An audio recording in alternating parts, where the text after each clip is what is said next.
SeizeYourBusiness.com podcast with Tony Rourke and Kevin O'Flaherty.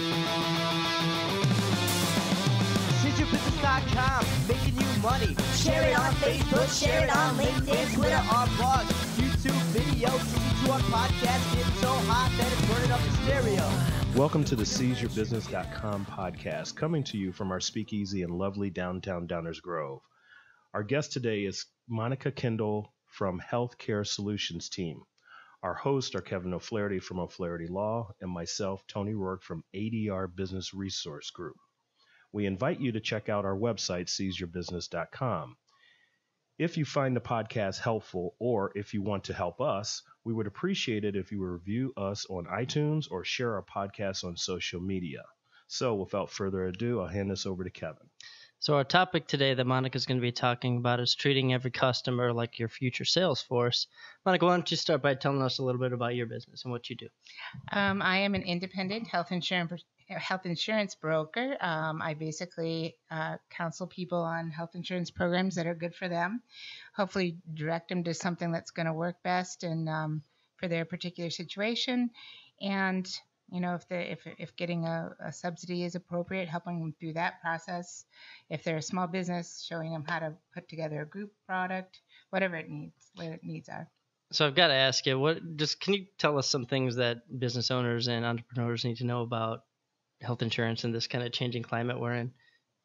It's only gotten more complicated. It's really important to work with someone who specializes in that field. And in the olden days, you'd have people who dabbled. Health insurance dabblers, I would say, but they were more interested in selling an annuity or possibly hooking up with your property and casualty insurance, that sort of thing. And now health insurance has gotten to be its own kind of wild animal that needs somebody who's really in it, understands the law, and understands how to work with all the systems that are in place. So it's important to have a good consultant on your team for that. Sure. I've talked to people that are in your field that don't even understand. They say, we don't even know what the law is right now because it's being applied so strangely or differently from the way it's initially written. And are we in a place with the Affordable Care Act right now where if I'm an entrepreneur and I'm going off on my own, let's say I've got a chronic illness or, you know, I'm someone who would have been uninsurable, 5 or 6 years ago, are we in a place where most people can get insurance? It's just maybe expensive. So the huge up about the Affordable Care Act is that there are no more pre-existing conditions. Anyone can, from the day it's effective, it starts 100% coverage from day one. This is huge. This is a big, big, big step forward. And I do hope when this thing gets refined that they don't throw the baby out with the bathwater. Yeah, it does increase the price, and that's unfortunate. And the younger folks are paying a lot for the older folks, basically, is what it amounts to. But, the fact that even if you're young and you had a serious type 1 diabetic who's, 18 years old, and the days gone by, as soon as they came off their dad's plan, they're in trouble. And, we're in a better place now for those folks. So that condition is gone. So No, it's not going to affect their insurance. You're Nice. just going to walk right into it, have full coverage day one. Yeah. Well, I remember when I was thinking about starting my business, I've got Crohn's disease, which is a chronic illness, and it doesn't really affect my daily life at all. But when I was thinking about starting my business, the whole Obamacare thing was going on, and I was like, well, if this law passes, I can probably start my own business. But otherwise, I need healthcare from my employer. So that's, not to get too political on this show, but that's one thing that is a big, powerful thing for business owners that might otherwise not be able to be a business owner because they wouldn't be able to get insured unless they were in a big company. Absolutely. I mean, it took a minimum of 2 people on a group plan, and I still have situations where that's still a good way for a business owner to put together a plan. But you have to have 2, so you'd have to figure out a way to get your wife in on the plan too, or something, in order to have insured you as a small business owner before. As a matter of fact, when my husband and I broke off, this was before that we went from a group of 10 at our old business to just the 2 of us. That's what we had to do for his coverage because I could get through underwriting, but he could not. So, do you see a lot of, I know that at some point you hit a threshold, and maybe you can tell me what that threshold is, where you're required to provide health insurance to your employees. What is that threshold, first of all? It's 50 full-time equivalents. So basically, right this year they're giving it a little bit of a buffer. Through the rest of 2015, it's 100 full-time equivalents. Next year, it's going to bust down to where they wanted it to be in the first place, which is 50. What that means is if you had, for instance, 30 full-time employees, but you had another 50 that were 15 hours each, every time they get to 30 hours, they count as one more. Okay. So you stack them up like Legos, if you will, until you get to that. Now, once they get to that threshold, if that company doesn't offer a health insurance program for the company, then if one of those individuals runs out and gets insurance with a subsidy on the marketplace, they get hit with a per employee penalty at that business. So it becomes it's pretty steep. It's pretty rough. So then, and we're looking at that situation where those folks are now kind of trying to crunch the numbers. Do we pay the penalty or do we actually try to put something together? And I have several people that I've consulted like that are going to do something next year. Yeah, hard as it might be for them, they're going to do something. One of the things that came up in the media in the past is that you got a lot of business owners that are right on that line. And I'm wondering, well, in the rhetoric is that, well, people are going to get fired. They're going to get let go. Right. So they can get right back. Is that really a concern? Is that something? Oh, yeah. I've talked to business owners who say, absolutely, I'm not hiring. We're not going to go past that. Wow. And so that magic number is 50? Next year it's 50. This year it's 100. So if you have and I'm just presupposing, but I'm curious, if you have a business owner that has business with 55 employees, 5 of them might be on the hook. Yeah. Wow. I have people that are already said that they're not going to do it. And they can't afford to, Yeah, it's a I matter get of, it. They can't even afford to pay the penalty. So they're trying to figure out a way to keep the doors open and keep the other 49 people employed. I mean, I feel for them. It's a tough spot to be in. That is a nasty. It is. Especially in the United States of America, because most businesses are under 50. And they are. It's 89% are under 50. 89% are under that 50 threshold. That's huge. I remember before the Affordable Care Act, or at least this was my impression, if you wanted to be competitive and get decent employees, even if you were under 50 employees, you had to offer health insurance because everyone was looking for that because they needed to get through their employer. They couldn't get it on, the individual market. Since the Affordable Care Act, you see less small employers offering health insurance because they figure, well, it's out there for people, and if no one else is offering it, we don't have to offer it to be competitive. Or do you see a lot of small employers still offering it? So smaller employers, if they're doing it for, to attract and retain good employees, will find a way. And they often, I have small businesses that are like 4 or 5 people and they're offering nice benefits, The other thing is because they're not in a situation where they're going to get a penalty, they do it differently. Well, sometimes they'll do a reimbursement plan. You can do a tax-free reimbursement plan for a small business where they say, instead of them getting involved in all the, HR problems of trying to put together a good plan, they'll say, I'll give you employee A $500 tax-free to get your own health insurance through our Section 105 plan, or our IRS has two codes that will work. You can do a 125 or a 105 if they're both structured correctly. Now, what's the upside to doing that as opposed to just giving that employee an extra $500 in their paycheck? The tax-free, basically you're giving them a third more money to work with, essentially, so they can then... Because they save on taxes by doing it that way. The company does and the employee. It's tax-free to the employee, so they can, it'll have more bang for their buck, But I do have people who just bonus them too. But that would only apply to, that's only up to how many employees that you can get away with. Well, you can do it for much, much bigger.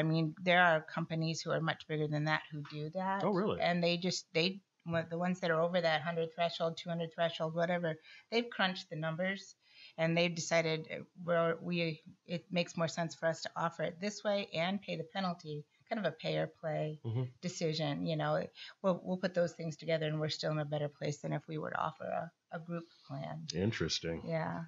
And when you do that health insurance reimbursement, if employee A needs $1,300 a month and you're offering $500, you don't have to cover the whole 1,300. You can just, cover that 500 across the board for all your employees. Right.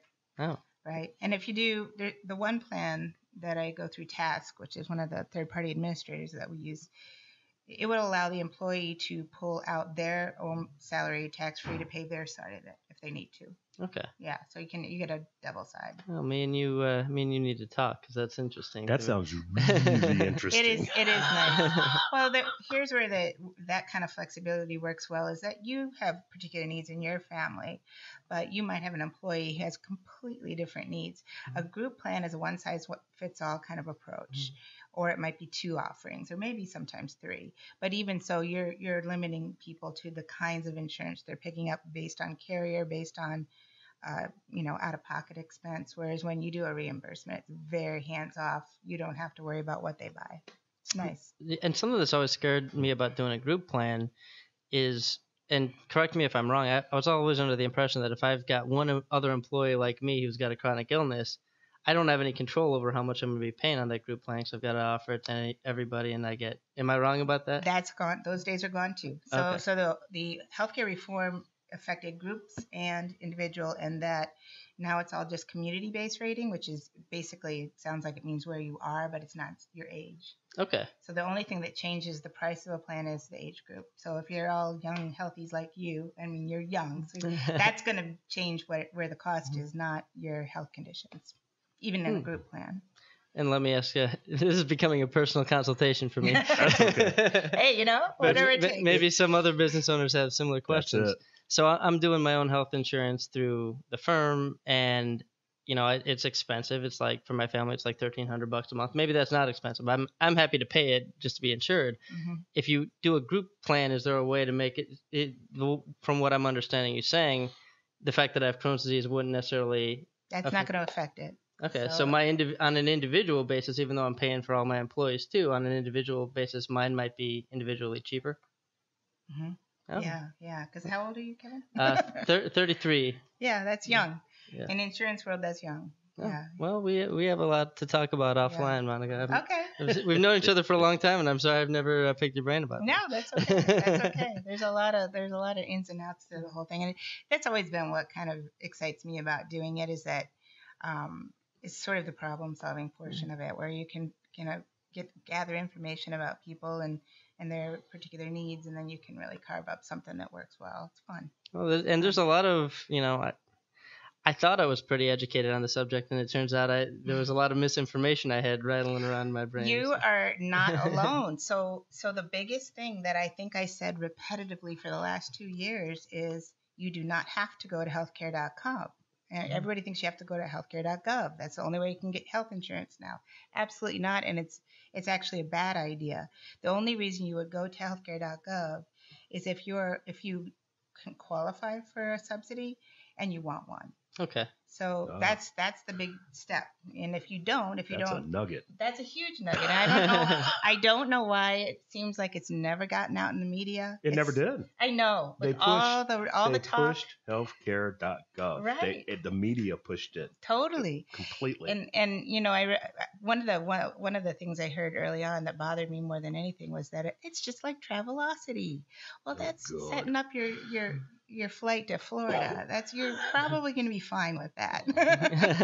But for your health insurance, no, you need to have some help, and you need to, like, the biggest step is to know, do I fit into that subsidy category? It's a real easy calculation to find out. I use a calculator that Kaiser has online, and there's a couple of websites you can do quick calculations based on your gross income and decide whether it makes sense to go that way. And if it doesn't, don't go in there. Risk security of all your private information, your Social Security and all this stuff, birth dates, everything. And they haven't said that it's terribly secure to this date. And just don't go there. It's not worth it. You can just buy your insurance directly from Blue Cross or Aetna or wherever is the place that's best for you. Interesting. Mm-hmm. No, I have to mention your previous life business that you had. Mm-hmm. Can you tell everyone what you did before you were in this line of work? Sure. Yeah. My husband and I had an animation studio, which is still going strong. He still does help them somewhat. He's down there today working on something with them. but we sold it in 2004 to our two favorite employees, and they're going strong. But my daughter was 2 when we did that. I thought, oh, we could do it all. I'll have the baby at the studio with me. It'll be great. But no, that didn't work out. It was time to sell it, and you really be smart about, raising our own kids and, being there, not just giving them over to a nanny. And I look back. Where was the studio? It's on Ohio Street. So it's 657 West Ohio Street in Chicago. They do mostly television commercials, but a lot of other, specials and stuff like that too. How did you go from animation studio? I've gotten that question a lot. So, being a small company and being a mom and pop shop, because I tended to be, which is the more analytical side? Is that left brain? I think so. I think so. Right brain is creativity. Okay, my husband's right brain and I'm left brain, and because the two of us starting the company, he would be more the creative side, and I'd be the one trying to make sure that the bids were high enough that we actually profited something, and that we were negotiating good deals with our vendors, and I tended to do all that side of stuff. And that because we had a health insurance broker that went AWOL on us at some point, I don't even know when it happened, I sort of took that on too. And I had my own bugaboos with the health insurance, with getting our employees covered and keeping, because even then there were holdouts with group. We had a group plan and we had holdouts. So we had people who had pre-existing conditions on that group plan back then. That shows you how old I am. But so it's always been something that bothered me. And then when we sold the company, I didn't do anything for a couple of years. And then I had an itch to get back to work, and I wanted to be self-employed. And at one point had a huge amount of problems with some medical billing from when I had my twin boys, who are now 7. And I was grousing to my sister, there ought to be somebody that can help you with this. And she said, Monica, that's called a health insurance broker. And I went, oh. So then the light bulb went off and said, that's what I want to do. So I got my license and got educated and got on with it. I've loved every single second. It's been Great 6 years. Story. I like that. Your animation studio did some pretty famous commercials too. I have to mention that before we move on. As a child of the 80s, what were some of the commercials that people would know? We did a lot. We do. They still do a lot of Lucky Charms and Trix cereal and no way. Yeah, Honey Nut Cheerios Bee and Mr. Clean and tons of critters like that. We had a really fun one we did for that was a Super Bowl spot in which they did a bunch of icon characters like that having Thanksgiving dinner. It was like a dinner. So you had Count Chocula and Green Giant and all these guys around a dinner table. It was a MasterCard commercial, so that was a lot of fun. Yeah, we've got a celebrity in our midst. That's really cool. Really cool. So let's talk about your topic a little bit, which was turning your client into your future sales force. Mm-hmm. What are some things you've learned about that, or strategies that you use in that area? So that is been sort of the biggest epiphany in my business, is that I have found that you just don't have any pretense about just doing your absolute best work for each person. Don't worry about how you're going to be remunerated, because that person will go out and talk about you and send 5 more people your way. Now, if they're a jerk, you probably don't want them talking to anybody. But, I find that kind of person often is not a jerk. They might be really needy and they might need a lot of hand-holding. But, man, they're the most grateful people, and they send other wonderful people to you. And it's just been, at this point, I've been able to pull back on advertising. I've been able to, it's almost all referral business at this point. Really? And I really do say no cold calling, huh? Not anymore. Yeah, you. I love it. I love it. I mean, the phone rings and it's somebody saying, so-and-so told me to give you a call because I was just telling them that I'm coming off my group plan. I need some coverage, and happens all the time. Our last guest, Ben Chernivsky, talked about how he used to operate his photography studio in a way that was focused on him and his work, and then he switched to a client focus, and that kind of changed the way he did his business. Mm-hmm. Were you always, when you went into this from the beginning, were you always, that client focused, or did you flip a switch at some point? Maybe somewhat, but the more I realized that the more you put in to it, the more you get back out of it. It only solidified it for me, and I got more confident and not worrying about the bottom line on every transaction. That just isn't meaningful. If you're dealing with decent people, they always come around. You're casting your bread on the waters. I've had tons of people who I could do nothing for who have referred me like crazy. And I still can't do something for them. They're still right where they should be. So it is the nature of the business. It's kind of fun. You look so gratified with it. I enjoy it. I really do. It shows. Just now you're communicating it. I love it. Thank you. Yeah, it's great. So there's kind of a balance you have to strike though too, right? Because you're selling your time. Totally. And do you ever get those clients that? Because I do. I try to provide above and beyond service too. Mm-hmm. But every once in a while, and not every once in a while, a lot of the time, we'll have clients that abuse that and want us to be our, psychologists, and but they can't afford to pay us to be on the phone with them at an hourly rate, and we've had to find a balance between providing excellent customer service and going above and beyond, and not letting a client's bill run up while they're chatting away with us on the phone. It's a little easier when you bill hourly, but for you're getting paid the same either way, so you're the one taking that hit. Right. How do you strike that balance between just providing amazing service and being there for a needy client versus, do you ever have to draw a line? I do. Yeah. There's no doubt there are people who do abuse that, and the good thing about that is that it's not hard to say no. It's very easy to say we're beyond where I can help you. Mm-hmm. And if they're, there was a time in where I would take abuse from people. No more. No more. I do not. When you have people beating down your door, you don't have to do that. No, I just say, and a lot of times less sophisticated individuals will mix up what I do with what's going on in the world. Okay.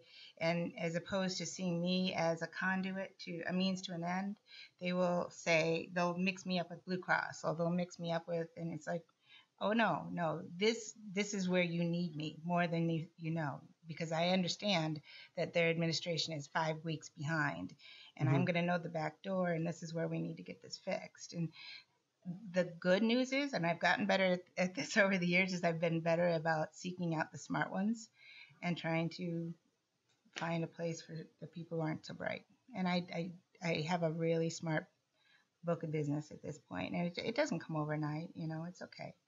Just kind of take it as it comes. Well, and when you're dealing with sophisticated clients or, respectful clients, everything's gravy. You can provide amazing service to them, and you don't have to strike any balance because they're going to be respectful of you. And it's when you're dealing with that small percentage of people that are not respectful of, what you're doing in your time that you run into trouble. And sometimes it's a very small percentage, and sometimes you just got to let that go. You do, you just got to chalk it up to, that's my one for the week. See, and move on. And this is, my husband is just awesome, because I had one just a couple of weeks ago where referred to me out of Florida. She called me up and said, this her words. I don't know if I'd ever get to this point, because I wouldn't want to ever, no matter how dire my situation is, I wouldn't want to put this phrase together. She said, I'm dying of cancer, and the next few months I know I'm going to need this, and we're losing our coverage. I was on COBRA from my past employer that I've exhausted that, and now we need to move on. My husband spoke to a guy he knows who's a broker here in Florida, and we found a plan we think we like, but I spoke to so-and-so, and they suggested I give you a call to just double check it. I said, tell me who you're going to see. Tell me about the doctors that you see. Tell me about all this stuff. We kind of, debugged the whole situation. And she very quickly had a list of important things. Now, the plan that the other broker was going to sell her was an HMO, and it was a platinum plan, which means there was very little out of pocket, which is nice, especially for them when they knew it was going to be an expense, but it was an expensive plan too. Did very minimal research to find out that all of her doctors and her main cancer center were not in network. Plan. Yeah. And so didn't call back right away. First, then sought out some answers. So I had about 5 or 6 plans laid out to explain that these will work, And in this scenario, this one's an HSA, and I think this is going to be your best bang for your buck. You're going to have less premium, and you're going to have a better way of paying for your out-of-pockets. So I call her up. She's almost in tears because she feels very frustrated with this whole situation, the whole way all of this transpired. And she said, I really think you need to talk to my husband. He's the one that's been pulling these strings. I said, absolutely, put him on the phone. I'm here, no problem. So I do it a screen share, which is the way I usually do my long distance business, where I can share my computer screen with my client. They can see the plans. I walk them through the details, explain everything, got him all set up. He goes, yeah, this is definitely what we want. Thank you so much. And I said, no, your wife told me you had another broker that you were working with. So, do you want to sign up with it? Well, let me think about it a little bit. Well, then he actually sent an email, cover copied me on the email to the other broker, put the plan that I was suggesting in there, emailed the other broker and said, I've spoken to this woman in Illinois. She's come up with this great plan. This looks like what we want. Can you sign us up for it? And cover copied me on the email. And, I looked at my husband and he goes, you won. Basically, your classy approach won because he weeded himself out of your life. And you said, you're absolutely right. You got that right. Sometimes, yes. Yeah. I learned that a long time in retail. Yeah. And I used to work at Marshall Field's in the electronics department. Oh, okay. Obviously, Oak Brook, you're going to get some characters, Yeah. right? That think just because they're money, blah, blah, blah. Sometimes it's just better, go to the manager. This dude wants this. I think we should give it to him. He spent $2,000 on TV. Give him that. That bookcase for $119. Go ahead. Just throw it in. It's more than worth it because they come back stronger. When you give in to them, they come back hard. Yeah, it's a little give and take all the time. Absolutely. Yeah. We had a guest on, Chuck Zimmerman from Sandler Training Centers, who talked about, sales approaches for salespeople. And he's like, well, the customer has an approach too, and it's mislead, steal information, mislead again, and then hide. And that reminded me of that. And that's something that we have to be careful about too. What people are paying us for as attorneys is, what's in our heads. And if we, it's a balance between educating people and, spending 3 hours with someone and giving stuff away for free, the product that we're selling. And that's a tough balance to strike too. That's unfortunate. That hurt me to hear that story. Because I've been there. Totally. And maybe last year, the year before, I would have been, throwing every F-bomb I could on that one. But the truth is that my husband keeps me grounded and said, no, do you realize what a great gift that was, that guy revealed himself so well and he's not in your life? Yeah. And that's true. And honestly, how many of those do you run across? No, that's the point. Right? That's actually, we do Sandler at my company too. My point about the Sandler thing is that kind of assumes what has not been what I've experienced, that you may be 50-50, that people are 50% jerks and 50. But my experience has been it's much more good folks. Yeah. Maybe much more weighted in that zone. And I don't know if I'm a Pollyanna or not, but I don't run into many people like that guy. I ran into a sales trainer, when I was selling carpet back in the late 80s. And he's thoroughly convinced. I can't remember this man's name, but he was thoroughly convinced. There's only 10 people that are really, really bad in the sales world. They just circulate. They morph into something else, and they say he and his point was, don't let the bad one, just don't. Yeah. It's just not worth it. Right. Shake it off, move on. Yeah. There's a lot more good out there, and it's not. It doesn't make us quite as big an impact. It's a quieter footprint. Or smaller footprint, that's it, not quieter. So other than just being generous with your time with people that need your help, are there other ways that you kind of wow your clients and provide amazing customer service that turn them into advocates for you? I use my cell phone as my main phone, and then I always pick up or take a text 24/7 if they need me. And I tell them that. Once again, it's dealing with good folks, because I say when I'm closing the deal, this is my cell. You're in the ER at 3 a.m. and you need something, use it. That's what I'm here for. But, trust me that you're going to wake up my kids too. So be mindful of that. And so, but people are good about it, And I've had a couple situations where I have gotten that late night call and it's been an emergency, so it's okay. That's the best thing we could come up with too. We give my cell phone number out on our website, and I try to answer. I don't always answer it. I do my best, and try to be accessible, and that's totally. Be accessible and be genuine and be there to help people. That's as a service provider, that's probably the best thing you can do. Totally, and I think that goes along with having that smart book of business because they know when they're in trouble, and they really need your help. They're not going to abuse that, Do you ever ask for referrals, or do you just provide a good service and the referrals come? I don't ask. And that's another thing that I've been told at my company. I don't swim upstream from what they train us at, but I don't ask, but they come. I don't know. I feel like it's presumptuous of me to say that to somebody. I might be wrong, but I feel like they're going to do it if they feel motivated. It's not a problem, Sure. And if I have to ask, then it might be I've always been afraid to ask for referrals because I don't want to, look like I'm begging for referrals. It's everybody wants referrals, but sure. Everyone should know that everyone wants referrals. Right. Without having to ask. You don't want to come off as sleazy. Right. You don't want to come off as like you're using them for something. No, not at all. And they're so happy to give it if you do well by them. They become your best sales force, like I was saying. It's a great thing. It takes a little time to build, but once it's there and it's going, it becomes an annuity that continues. So it's great.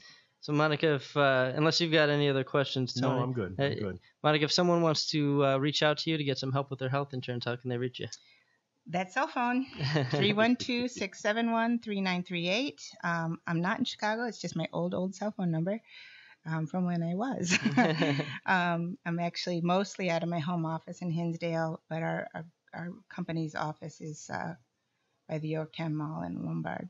Do you have any geographical limitations on people you'll help? It sounds like you don't because you were working with Florida. I'm licensed in 12 states, Okay. all the ones that are sort of tangential to Illinois, and then a few others where people have referred me, basically. Okay. I do quite a bit of business out of Florida because there's a lot of snowbirds. And then Texas is another big one that's not as obvious. But yeah, I mean, basically, if you're in the Midwest, I can probably help them out. And I do also, like, I've had people who've come to me and referred somebody that's in New Jersey, and I have some connections that I can hand them off to. Okay, great. Oh, nice. Than for your time today. It's been a pleasure having you. Website, monicaforinsurance.com. With the number 4? Either way, you can either spell it F-O-R, or you can put the number 4, Monica with a C, M-O-N-I-C-A, forinsurance.com. Okay, great. Thank you. Thanks, Monica. No, thank you.